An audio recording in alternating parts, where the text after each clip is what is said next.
안녕하세요. 로건 천입니다. 복음을 말하다. 54번째 시간입니다. 로마서 9장, 이제 대해서 이야기하려고 하는데요. 로마서 8장까지 이제 이야기, 바울이 이제 복음을 이렇게 로마를 상대로 증언했는데, 그 증언할 때 믿지 않는 대상을 상대로 이렇게 증언했단 말이에요. 근데 이제 그 로마에는 이제 믿는 사람들이 있었어요. 그리고 그 믿는 사람들에게 바울이 복음을 전하고 싶었는데, 근데 이제 그 당시에는 이제 교통편이 막 발전되어 있는 것도 아니었고, 뭔가 이렇게 쉽게 막 차 타고 갈 수 있는 그런 수단이 없었잖아요. 그러니까 이제 바울이 서신을 통해서 이제 로마인들에게 이제 복음을, 로마인은 믿는 자들에게, 이방인들이죠. 이방인들 믿는 사람들한테 이제 복음을 증언하면서 이제 서신서를 이제 전하면서 복음이 어떤 거다를 이렇게 쭉 풀어서 설명을 해줬거든요. 근데 이제 어쨌든 사도 바울은 유대인이란 말이에요. 유대인인데 유대인으로서 이제 복음을 전했으니까 유대인의 정서는 가지고 있고, 그리고 유대인에 대한 애틋한 마음도 가지고 있어요. 어쨌든 혈육이니까요. 근데 정작 그 유대인들은 예수님을 안 믿고 예수님 믿는 사람을 죽이려고 해요. 일단 사도 바울이 그런 식으로 살아왔으니까. 사도 바울도 하나님의 은혜가 없었으면 지옥에 갔을 텐데, 어쨌든 다메섹 도상에서 이제 예수님을 만나고 자기가 어떤 존재인지 알게 되면서 회심하고 이렇게 복음을 증언하면서 이제 비참한 상황이 있다라는 걸 알게 된 거예요. 이스라엘 민족들이, 복음을 거부하는 그들이. 근데 이런 이제 배경에서 이제 복음이 무엇인지를 로마서 8장까지 쭉 선포해요. 처음에 1장부터 3장까지는 이제 그 1장부터 2장까지는 죄가 무엇인지를 낱낱이 이렇게 꼬집듯이 얘기하고, 그래서 이제 모든 소망이 없다라는 걸 3장에서 정리하면서 이제 그래서 예수 그리스도, 인간의 행위로서는 구원받을 수 없고 오직 은혜로서 구원받는다. 복음은 하나님의 의가 나타나 믿음에서 믿음에 하나니 기록된 오직 의는 믿음 말미암아 살리람과 같으니라. 이제 로마서 1장 17절에 이 선포를 하고, 그러면서 이제 인간의 불의에 대해서 얘기하면서 이제 쭉 언급을 하고요. 그 다음에 이제 계속해서 로마서 4장에서 이제 왜 그럼 하나님이 그 복음을 주셨는가? 사랑 때문에, 하나님의 다른 어떠한 마음이 아니라 그 순수한 동기 사랑 때문에 복음을 주셨다. 이렇게 정의를 해요. 그리고 이제 로마서 5장으로 가서 이제 그러니까 이제 4장에서 실수는 4장에서는 이제 그 믿음에 대한 부분을 얘기하는데요. 방금 얘기했고 5장이었고 4장에서는 믿음이 뭔지, 그래서 그러면 이제 믿음으로 말미암아 살리라고 얘기했는데, 그럼 그 믿음이 뭔지를 이제 로마서 4장에 아브라함과 다윗, 불의했는데도 하나님 의로 경건하다고 인정해 준 사람 복이 있다 하면서, 이 의는 그러니까 이제 요한복음 이제 8장에 가면은 이제 가늠하다 잡힌 여인 이야기가 나오잖아요. 근데 예수님이, 다른 사람은 이제 예수님은 이제 함정에 빠뜨리려고 데려왔는데, 예수님이 너희 중 죄가 있는 자가 먼저 돌을 쳐라. 근데 아무도 죄가 없는 사람은 없거든요. 죄 없는 사람 보고 치라고 했는데 죄는 다 있고, 그러니까 다들 그냥 갔단 말이에요. 근데 예수님은 죄가 없으세요. 그분 하나님이시고, 그리고 그분이 죄가 있으면 우리에게 구속이 불가능해요. 왜냐하면 죄 없는 분이 대신 죽으셔야 우리의 죄를 속량할 수 있는데, 그래서 예수님은 신성과 거룩과 인성을 모두 다 겸비하셨고, 그분은 인간 육신을 오셨지만 하나님 앞에서 죄가 하나도 없으신 유일한 한 분이시죠. 그래서 그분만이 구원자가 될 수 있는 자격인데, 그분조차도 그 가늠한 여인을 정죄하지 않은 장면이 나온단 말이에요. 이제 그 은혜를, 이제 그것을 은혜로서 이제 한 부분으로 이제 모양으로 드러낸 거고요. 근데 이게 우리 편에서 잘났다가 아니라 말 그대로 용서함을 받은 거예요. 은혜로서 예수님이 대신 죽었다라는 걸 믿는 믿음 안에서 우리가 용서를 받은 거예요. 이런 관계 안에서 이제 로마서 4장이 이제 정리가 되고, 로마서 5장에서 이제 방금 말했던 것처럼 그 동기가 사랑인 거죠. 불의를 행한 사람들을 위해서 어떻게 누군가 희생을 하겠어요. 이순신 장군을 위해서 목숨을 바친 사람이 있겠죠. 뭐 다이당을 위해서도 목숨 바친 삼용사가 있잖아요. 하물며. 근데 예수님은 그렇지 않고 말 그대로 이제 히틀러 같은 사람을 위해서도, 히틀러가 믿기만 하면 구원 받았을 거예요. 근데 그는 진화론적인 사고로 자서전도 기록했잖아요. 그리고 마지막에 자살했어요. 히틀러 같은 경우는 가룟 유다 같은 이제 케이스죠. 이제 이런 부류의 사람이 아니라면은 이제 예수님 믿으면 구원받을 수 있는데, 신기한 건 히틀러도 이제 신학을 했다고 하더라고요. 근데도 불구하고 독일이잖아요. 어쨌든 독일은 이제 종교개혁이 있었고 마르틴 루터가 있던, 근데 그 나라에서 히틀러가 나왔으니 재밌죠. 이게 좀 비극이에요, 인류가 가지고 있는. 그리고 이제 로마서 6장에서 그래서 이제 죄를 지을 수 있겠냐, 우리가 은혜로 구원왔으니까 이제 계속 그러면 죄 짓고 은혜 받았으니까 이게 죄 짓고 회개고 이게 아니라는 얘기를 하는 거죠. 로마서 6장에서 콕 집어서 그렇게 얘기하고, 이게 로마서 7장에서 그런데, 그러니까 그러면 구약이 잘못된 것처럼 들리잖아요. 하나님의 그 구약에 뭐 그러면 은혜로 구원받을 거면 그 율법은 왜 주셨고 그건 뭐냐.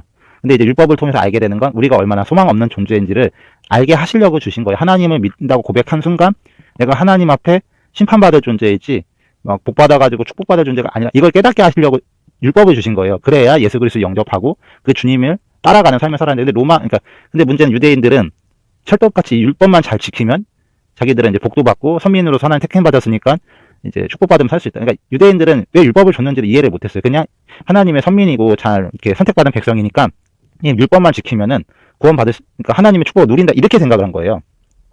그러니 이게 얼마나 왜곡된 정서겠어요. 잘못된 거죠. 근데 그런 상태로 계속 신앙생활을 해왔고 사도 바울이 그래서 사람들 막 때려 죽인 거예요. 예수님이 이단 종파다 하면서 이제 예수님 믿는 도당들은 다 죽여야 된다고 그러고서 이제 열심을 했는데 알고 보니까 율법을 주신 동기가 그런 게 아닌 거. 하나님의 열심이 아니라 우리가 얼마나 소망 없는지 알게 하셔서 그래서 예수 그리스도 영접하게 하는데 목적이 있어요. 그래서 구약의 역사서적을 쭉 보면 알겠지만 이스라엘 백성이 가지고 있는 정서가 있어요. 선민으로서 뭔가 자긍심도 있고 막 강한 것 같은데 다윗 왕조차도 바세바가 범하고 나서는 바로 죄인처럼 엎드려졌단 말이에요. 근데 이게 일반적으로 상식으로는 일어날 수 없는 증상이에요. 왜냐면은 보시면 알겠지만 그냥 이제 그 어느 정도 높은 지위에 있는 왕이 충신의 안에 이렇게 범했다 그리고 충신을 죽였다 해도 네로 왕제 같은 경우가 그렇잖아. 이스라엘 백성들 수많은 그러니까 하나님 믿는 사람들 그냥 부살라 다 죽였거든요. 막 사자밥 내주고. 근데 이 사람 그 코바디우스라는 소설을 보면은 결국 이제 패했으니까 이제 그냥 이제 자살 하여튼 뭐 그런 식으로 끝나거든요. 그러니까 사울왕만 봐도 알겠지만은 그런 정서가 아닌 거예요. 근데 다윗왕이 엎드려졌단 말이에요. 회개하고. 그거 쭉 역사를 보면 뭐 이사야 선지자도 그렇고 뭐 예레미야도 그렇고 어떤 좀 모세조차도 이제 하나님 앞에 엎드려지거든요. 왜냐면 모세가 마지막에 무리바 이게 돌 이렇게 쳐서 물 냈는데 이제 그게 하나님이 동기가 잘못됐다면서 이제 못 들어가겠단 말이야. 근데 모세가 이제 엎드려져가지고 두려분을 했지만 결국엔 인정하고 자기 잘못 인정하고 그냥 가나안 땅 이제 안 들어가고 이렇게 묻힌단 말이에요. 그러니까 이스라엘 백성들이 가지고 있는 이 특이한 정서는 하나님을 믿는 사람들 특히 이제 율법을 통해서 하나님을 알고 있고 그래서 자기가 죄인이라는 걸 인정하는 그런 정서가 있는데 문제는 이거를 율법을 잘 지킴으로써 그리고 제사제도만 잘 이행하면 된다고 이렇게만 생각을 해왔어요. 근데 이건 다 모형이에요. 이런 걸로 구원받는 게 아니라 이런 행위가 구원받는 게 아니라 이걸 통해서 이스라엘에게 오실 메시아가 필요하다. 왜냐하면 계속 구약성경 내내 계시된 게 그러면서 메시아가 올 것이다. 메시아가 올 것이다. 메시아가 올 것이다. 근데 이스라엘 백성들은 메시아 구원자라고 하니까 그것만 그러니까 부분적으로 보이는 메시아만 생각한 거예요. 당장 우리나라 강대국에 침공당했을 때 그거를 끄집어내는 메시아를 생각한 거예요. 근데 그게 아니라 하나님이 예수 그리스도 보내준 동기는 말 그대로 구원. 우리 영혼에 대한 구원. 그러니까 왜냐면 율법대로 말씀대로 못 살면 심판받고 말씀대로 이제 회개하고 돌이키면은 또 사사를 세워서 계속 구주하는 구주였는데 사실 그거는 외부적인 중에 그 본질적인 거는 우리 존재가 이미 하나님 범죄한 게 존재이기 때문에 하나님 말씀대로 살아갈 수 없다라는 걸 알게 해서 이제는 하나님의 심판과 어미하신 두려움으로부터 구원을 받기 위해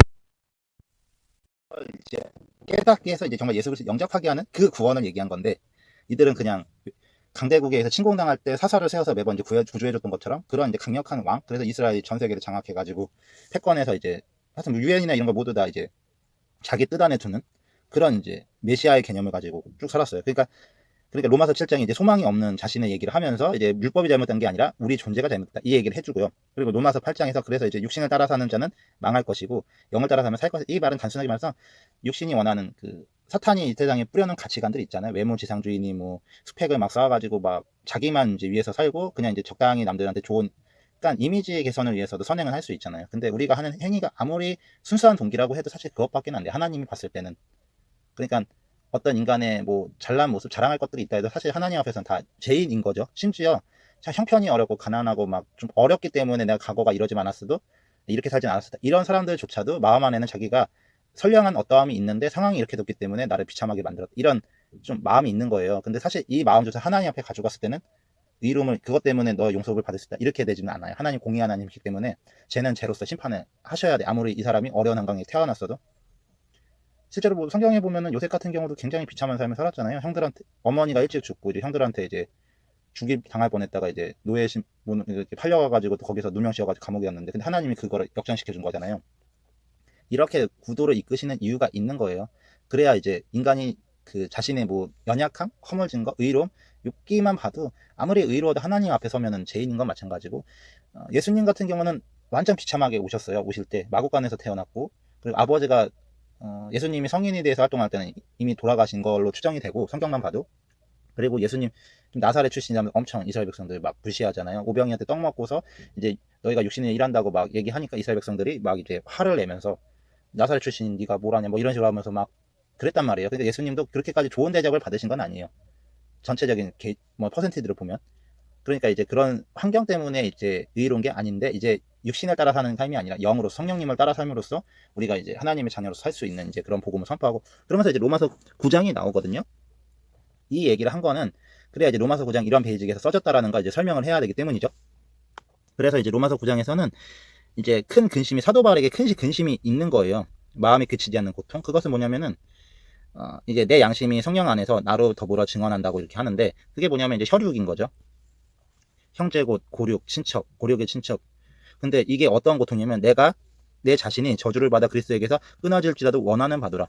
무슨 얘기냐면 내가 예수님을 믿고 지금 막 복음 전하고 있잖아요. 근데 엄마가 안 믿는 거예요. 나는 성경 예수님만 안 믿라는 이제 전번에 철력전이 나 돼서 나온 게 있거든요. 그거 마지막 장면 보면은 이제 천국에 입성하기 전에 이제 이렇게 파도를 이렇게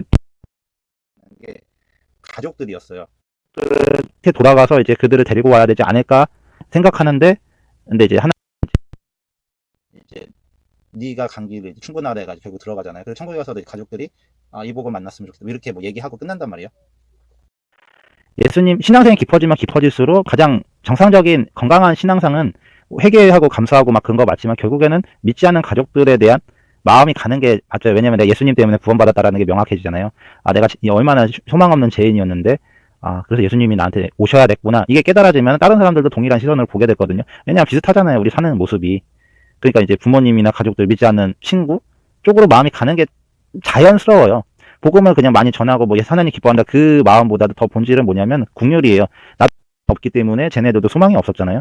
없다는 거 알고 그러니까 예수님을 믿어야 되는 이 마음 때문에 우리가 신앙생활 변변하게 못하더라도 어쨌든 예수님 믿으면 그분은 하나님의 자녀로서 하나님 인도하심 있다고 보시면 돼요. 그래서 기도해주면 되는데 믿지 않는 사람 같은 경우는 어쨌든 소망 없는 가운데서 만약에 그러다 목숨이 끊어지면 진짜 비참해져. 사도 바울은 그래서 이거를 그렇게까지 표현한 거예요. 내가 예수님이 끊어져도 나 대신 엄마가 아빠가 동생이 아내가 예수님 내가 믿는 예수님 만약에 이 친구가 믿었으면 나 그 예수님으로부터 버림받아서 지옥에 가더라도 난 그거 선택하겠다 이런 농도인 거예요. 사랑이라는 속성이 그렇게 적용이 되는 거예요. 그리고 이제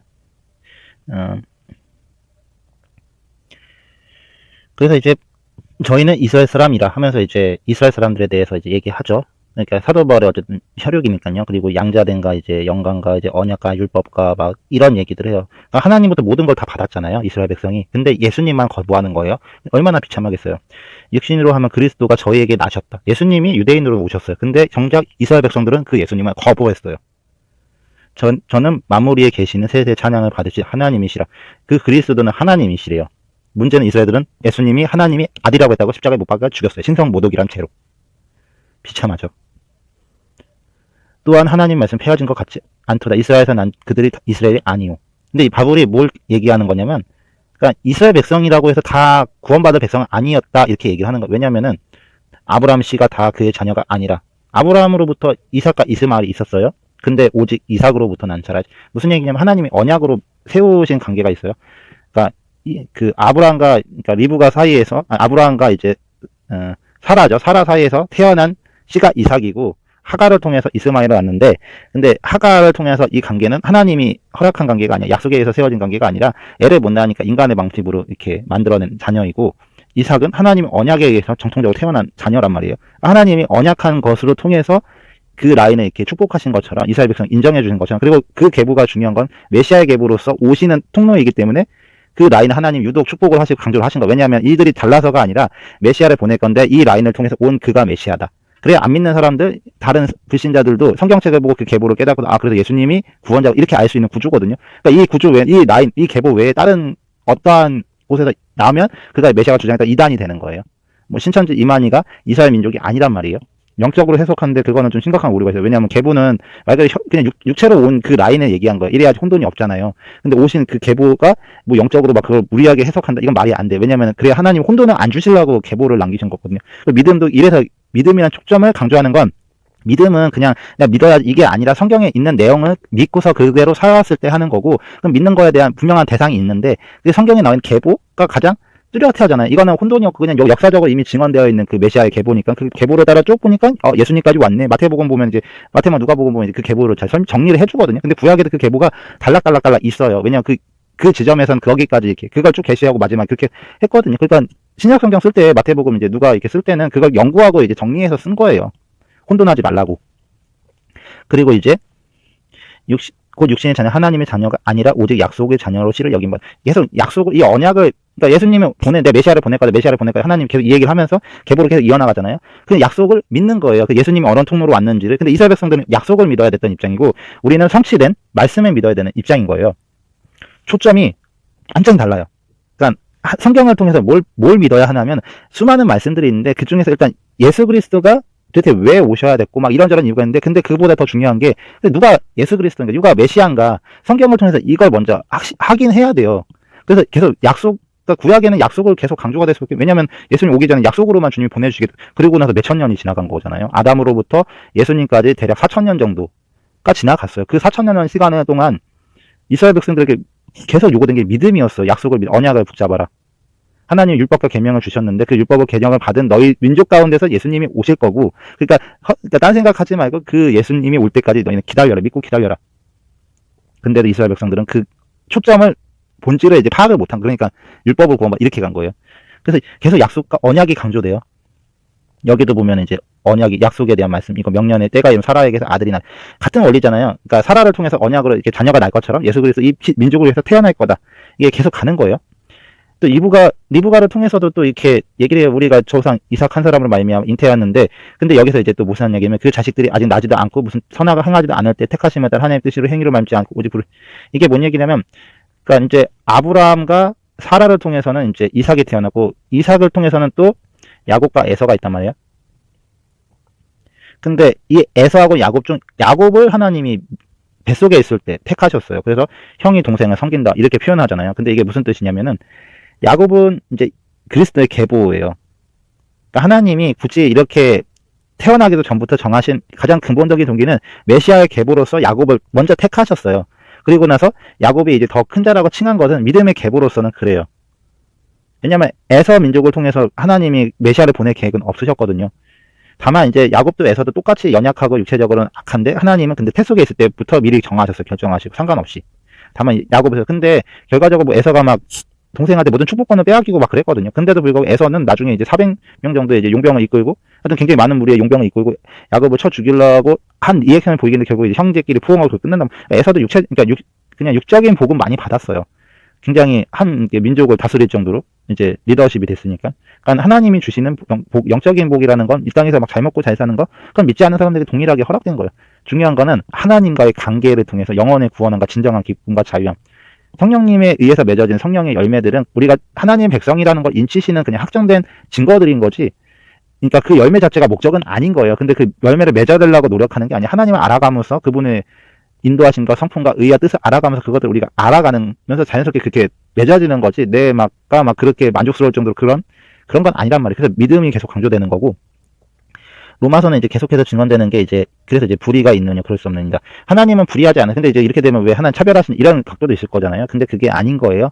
하나님의 본심은 분명히 사랑으로서 우리 구원하길 원하시는데, 문제는 우리가 우리 존재를 인정해야 되는데 우리가 우리 존재를 모르는 거예요. 그러니까 난 교만하지 않아, 나는 이제 그렇게 대단한 사람 아니야, 뭐 이런 자기만의 그 있잖아, 인식이. 근데 이 인식을 가지고서 하나님 앞에 막 백성이라고 주장하는 성민, 그래서 이스라엘 백성 그래서 망한 거예요.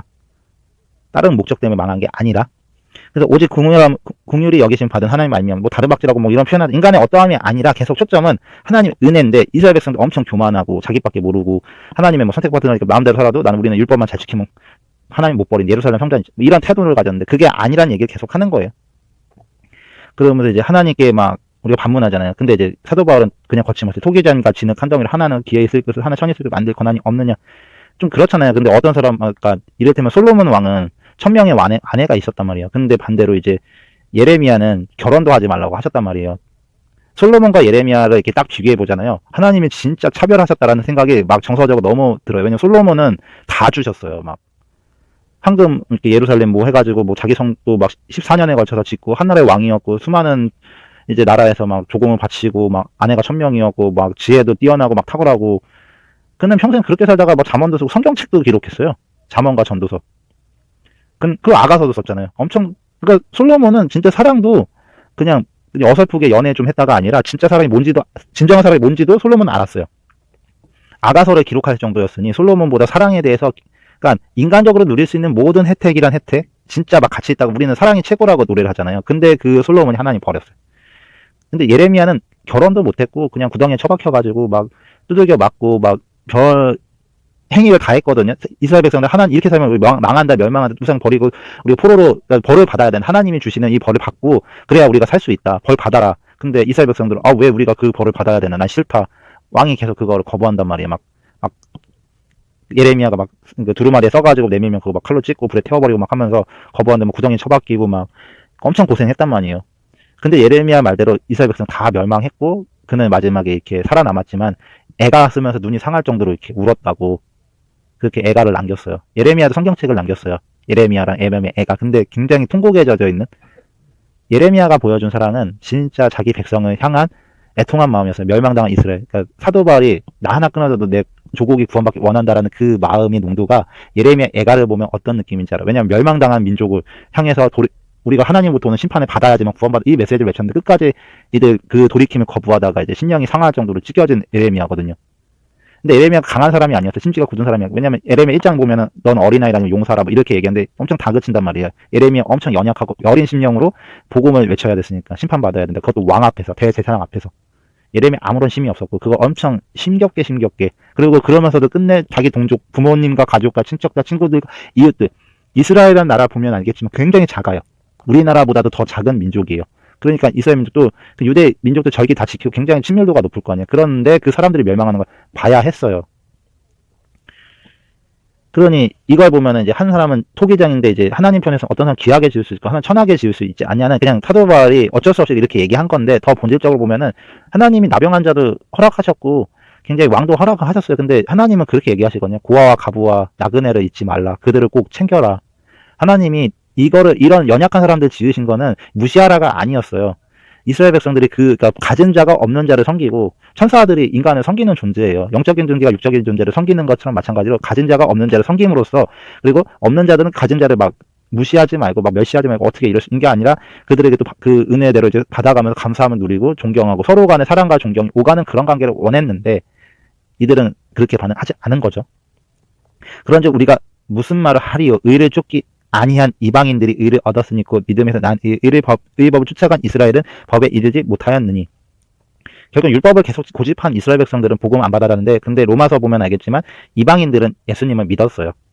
희한하죠. 율법을 지키고 있는 이들이 정작 율법대로 자기들은 살아가면 된다고 생각해서 이런 거예요. 교회 문화 안에 젖어 있는 사람들이 더 예수님을 실상 거부할 수 있어요. 왜냐하면 별로 그렇게 막 살지 않은 분들 많거든요.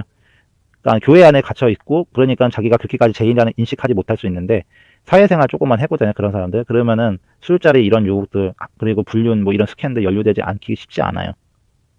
그러니까 자기가 교회 생활 잘 하면서 건강한 모양을 잘 갖췄다고 해도 정작 이제 현실 앞에 이렇게 부닥치고 어려운 일 당한 그 이방인들의 그 비참한 모습이 어떤 건지 조금 이해하게 되잖아요. 그러면 자기들도 다를 건 없구나. 근데 그게 철저하게 가려져 있어요. 그러니까 이스라엘 민족들이 끝까지 예수님 안 믿은 이유도 그거예요. 자기가 이제 바리새인 서기관들 자기가 제 가운데 태어난 적이 없는데 막 이러잖아요. 이게 눈 멀었다가 눈 떠 이제 그 사람 보고서 우리는 모세다 넌 그 예수의 제자해라 뭐 이런 식으로 얘기를 하잖아요.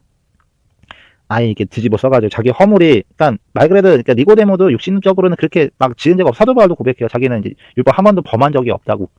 근데 율법을 범하지 않았다고 그것이 하나님 앞에서 의가 돼. 욥기야 같은 결론에 이르게 돼요. 결국에 그렇게 되면 억울한 일 당하잖아요. 그러면 이제 하나님 앞에 막 대적해요. 그러니까 은혜가 필요한 거죠. 이게 벗겨져야 되는데 이게 유대인들은 안 벗겨져요. 그래서 어찌 그러하뇨 이는 저희가 믿음에 의지하지 않고 행위에 의지함이라 부딪힐 돌에 부딪혔느냐.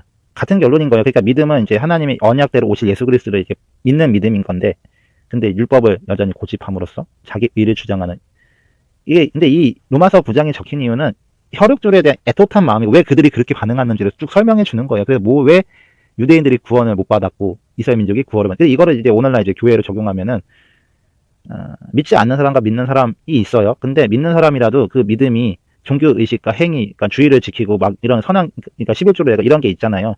근데 이런 걸 통해서 구원을 받는 게 아니라, 근데 무슨 오류가 있냐면은 재직구 회개하고 하면서 뭐 주일 예배 지키고 적당히 헌금 좀 하면 그러면 그거면 충분하지. 예배 드리기도 어려운데 이런 마음이 있단 말이에요. 근데 그게 아니라 본질, 욥이 깨달은 것처럼 정말 예수 그리스도가 아니면 그리고 하나님 앞에 내가 감히 이런 것 때문에 구원받았다고 주장할 수 있는 존재가 아니구나. 정말 예수님의 은혜 때문에 내가 구원을 받았고 그분의 은혜 때문에 신앙생활을 하는 것 뿐이지 내가 이렇게 했는데 당연히 이런 건 있어야 되지 않겠습니까? 이건 아니란 얘기죠. 그리고 방금 전에 말씀드렸던 것처럼 예레미야 솔로몬의 삶을 저울질했을 때 나는 솔로몬의 삶같이 사는 사람이 있을 거고 예레미야처럼 진짜 힘들게 척박하게 사는 사람도 있을 거란 말이에요.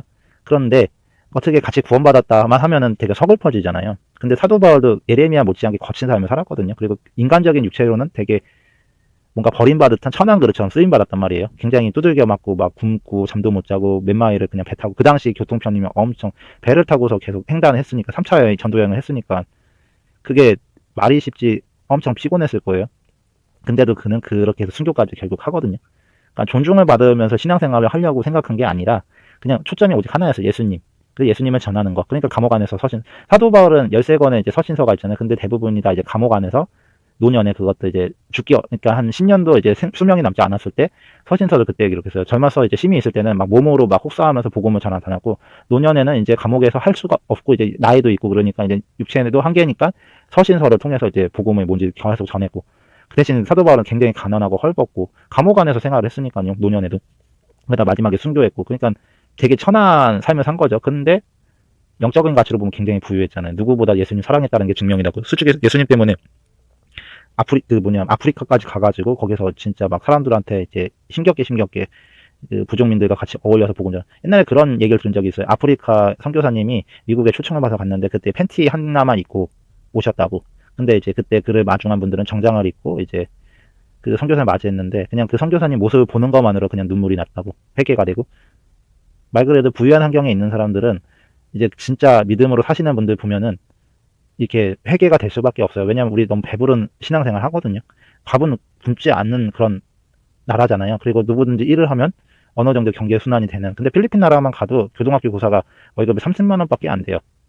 우리나라 알바만 좀 해도 이제 100만 원 정도 벌잖아요. 이제는 뭐 시급이 거의 만 원대까지 만 원 가까이 올라갔잖아요. 저도 이제 쿠팡이나 이제 인쇄소 같은 데서 일하면서 한 달에 뭐 150에서 200 정도 이렇게 벌고, 지금도 떡 공장에서 한 이제 120, 하여튼 뭐 좀 안 되게 이렇게 버는데, 솔직히 이렇게 버는 게 우리나라 이제 같이 가는 뭐 월 200은 벌어야 된다 이런 주장을 하시는데, 필리핀이나 아프리카 같은 데서 좀 살아보잖아요. 한 달에 10만 원을 벌어도 그 돈 다 못 쓰는 분들이 있어요. 왜냐하면 그분들은 이제 뭐랄까, 뭐 세탁기 같은 것도 없고 막 그렇잖아요. 그리고 필리핀 같은 나라 잘 사는 동네 가도 스타벅스를 진짜 이제 가는 사람은 진짜 소수고, 한 달에 고등학교 교사가 30만 원밖에 못 버는데 어떻게 스타벅스를 가겠어요. 스타벅스 우리나라랑 가격이 똑같거든요. 그러니 진짜 우리나라는 축복받은 민족인 건 맞고요. 다만 이제 삶에 있어서 무엇을 초점을 주목할 필요가 있냐면, 예수님을 이렇게 집중하고 예수 복음을 전하는 삶을 살게 되면은 육체에 그렇게 매이지는 않을 거라고 생각을 해요. 그래서 이 얘기를 이제 여기서 마무리 지을 거고요. 다음에 또 이어나가도록 하겠습니다.